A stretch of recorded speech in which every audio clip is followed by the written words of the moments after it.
Implementasi pembelajaran kurikulum merdeka pada mata pelajaran Bahasa Indonesia, Matematika, PKN, IPA, dan IPS di MI atau SD. Konsep kurikulum merdeka di sekolah madrasah. Merdeka belajar secara konseptual dan faktual merupakan bagian integral dari perjalanan sejarah, pendidikan, dan peradaban Islam.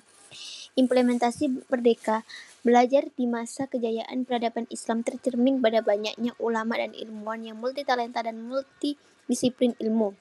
Tentu, mereka mampu seperti itu bukan karena konsep kurikulum merdeka belajar, tetapi yang lebih penting lagi adalah sikap mental pembelajar yang kuat, tekun, ulet, kreatif, dan produktif. Penilaian serta asesmen pembelajaran kurikulum merdeka. Penilaian adalah proses untuk menentukan nilai atau kualitas suatu objek atau aktivitas dalam konteks pendidikan.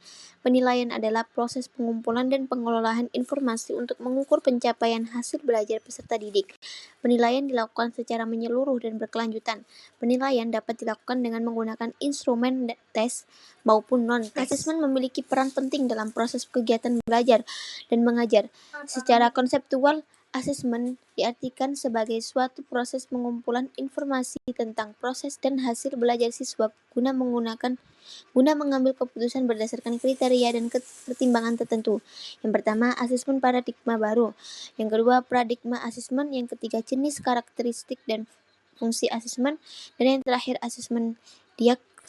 Implementasi kurikulum oleh satuan pendidikan harus memperhatikan ketercapaian kompetensi peserta didik pada satuan pendidikan dalam kondisi khusus. Masa pandemi COVID-19 merupakan salah satu kondisi khusus yang menyebabkan ketertinggalan pembelajaran learning loss yang berbeda-beda pada ketercapaian kompetensi peserta didik. Thank you.